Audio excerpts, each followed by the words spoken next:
The benefit of not being picky is being able to eat anything. Among the many foods on the Amazonian giant otter's menu, more often than not, a pleco might just be an appetizer. After all, this guy doesn't have much meat.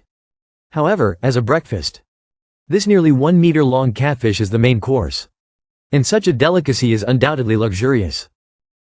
There's no need to elaborate on the taste and nutrition of this catfish. Naturally. After all, the good thing about eating catfish is that they only have one bone. In no time at all that's left of this catfish is its head, which is eventually discarded by the giant otter. It becomes a meal for piranhas. Living in the Amazon basin, no food is wasted. Of course, piranhas can also become food for giant otters.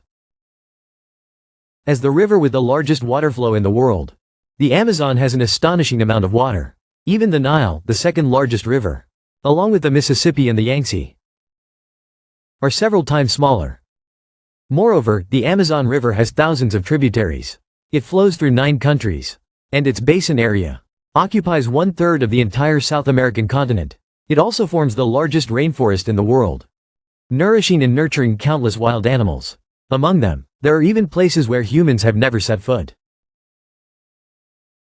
The Amazon River originates in the Andes Mountains. When the snow and ice melt into water, they embark on a journey of more than 6,500 kilometers to the sea. A family of giant otters lives in the upper reaches of the Amazon. As mammals of the weasel family, they have a body length of nearly 2 meters. Every morning, the giant otter father leads his family to search for food. In this water area, their food is extremely abundant. Even though giant otters have a flexible body in the water, catching fish is no easy task. So this requires close cooperation between family members. They drive fish from the deep water area to the shallow water area, and then they can close the net. After a round-up, every giant otter has something to gain. Only the youngest member of the family fails to seize the opportunity. Fortunately, the family never fails to share food. In fact, the giant otter's foraging skills take at least 3 years to fully master. The upper reaches of the Amazon also have countless tributaries. Beside the muddy river channel, there is a clear and transparent body of water.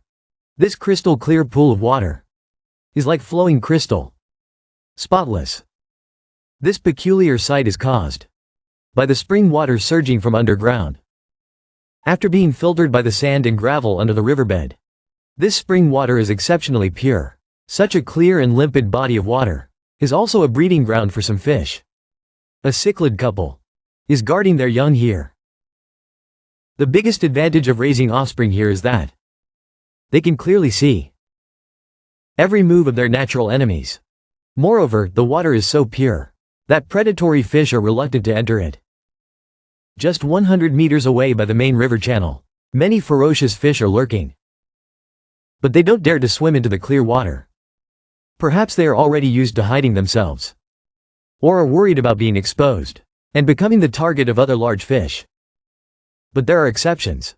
Some fish that are good at camouflage still enter. The redfish's natural camouflage allows it to effectively hide itself, even in crystal clear waters. However, the arrival of this uninvited guest is still noticed by the keen cichlid father.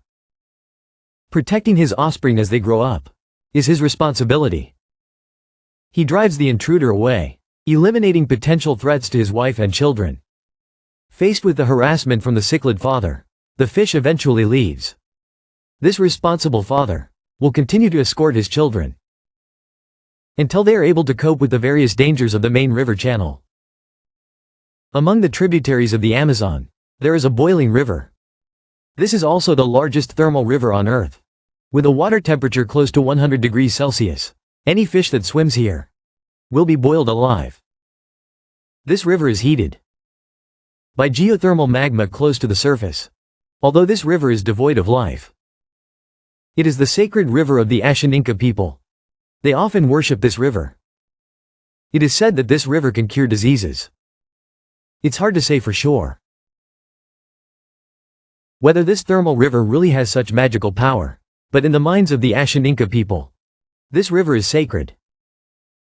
This thermal river is only 6 or 7 kilometers long. It flows all the way into the main channel of the Amazon while boiling. November is also the rainy season in the Amazon, and the central section of the river will reach its widest point. The water level in some areas of the river will rise by 10 meters. Nearly 200,000 square miles of rainforest and land will be submerged. Few fish have evolved as successfully as the Arapaima. They are able to survive for hundreds of millions of years and have never gone extinct.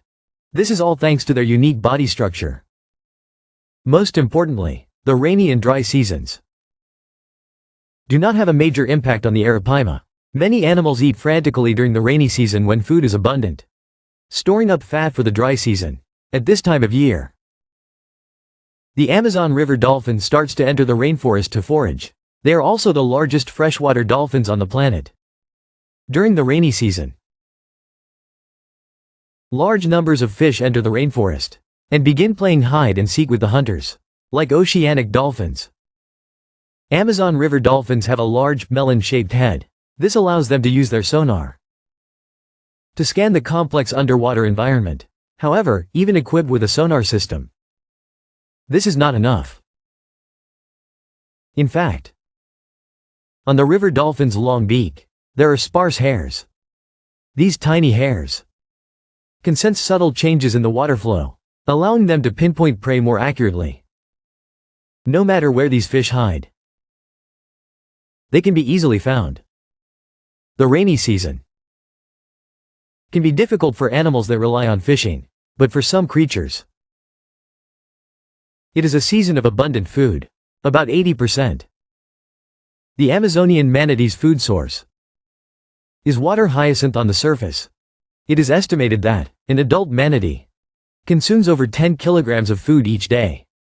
During the rainy season, these water hyacinths grow at an exponential rate. This aquatic plant can cover a body of water in just a few weeks. For Amazonian manatees, this is the best food available. Like other mammals, they also eat excessively during the season of abundant food to cope with the food scarcity of the dry season. However, the nutritional value of water hyacinth is very low. Manatees can only absorb half of the nutrients. The other half is excreted directly. Manatee feces, to some extent, nourishes this river and even maintains the ecosystem within it. While adding nutrients to the river, it also promotes the growth of a large amount of plankton. Plankton is the foundation of the aquatic food chain. It can be said that their eating and digestion affect the survival of nearly 3,000 species.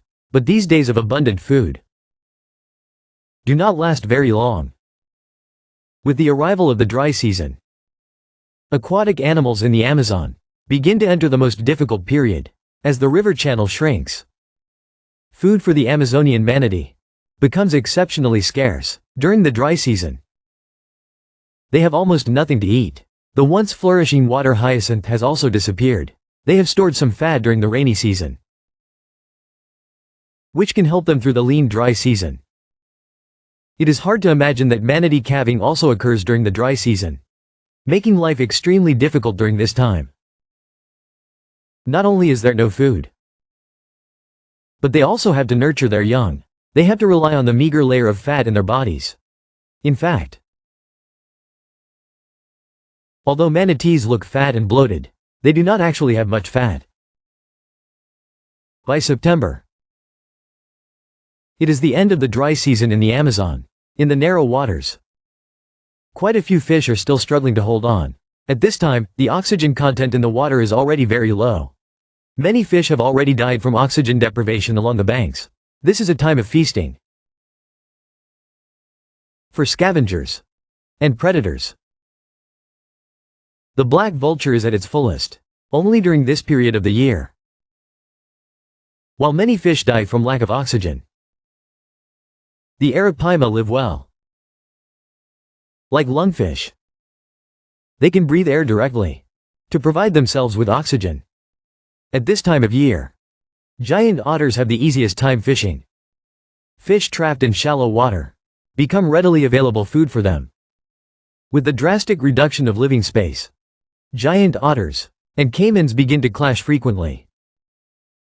Upon discovering a caiman, All the giant otters gather to take action. The giant otter mother kisses her cubs and retreats back to the den.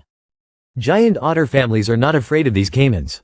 In a sense, they are the masters of this water.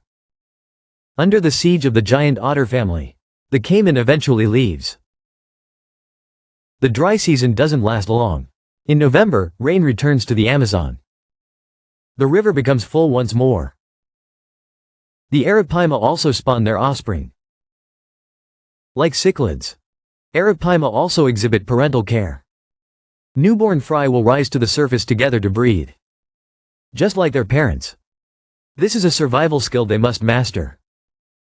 When foraging, these fry will stack themselves into a wall, filtering plankton from the water.